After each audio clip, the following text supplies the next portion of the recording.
शोभा, सौंदर्य एवं रमणीयता आदि दिव्य गुण। तथापि मनुष्य इस घृणित शरीर में कांति आदि का आरोप कर सुख मानने लगता है।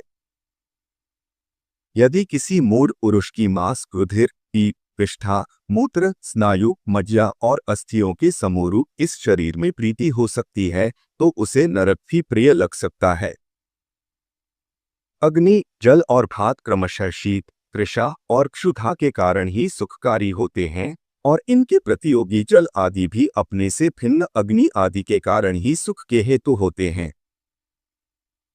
हे दैत्य कुमारों, विषयों का जितना जितना संग्रह किया जाता है, उतना उतना ही वे मनुष्य के चित्त में दुरख बढ़ाते हैं।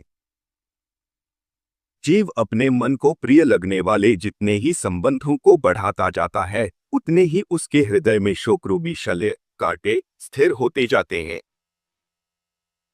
घर में जो कुछ धन धान्य आदि होते हैं, मनुष्य के जहाँ तहाँ परदेश में रहने पर भी वे पदार्थ उसके चित्त में बने रहते हैं, और उनके नाश और दाह आदि की सामग्री भी उसी में मौजूद रहती है।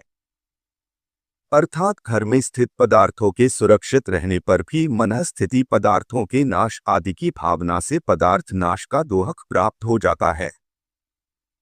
इस प्रकार जीते जी तो यहाँ महान दोहक होता ही है, मरने पर भी यम यातनाओं का और गर्भ प्रवेश का उग्र कष्ट भोगना पड़ता है। यदि तुम्हें गर्भवास में लेश मात्र भी सुख का अनुमान होता हो तो कहो, सारा संसार इसी प्रकार अत्यंत दुखमय है। इसलिए दुहकों के परम आश्रय इस संसार समुद्र में एकमात्र विष्णु भगवान ही आप लोगों की परमति हैं, यह मैं सर्वथा सत्य कहता हूँ।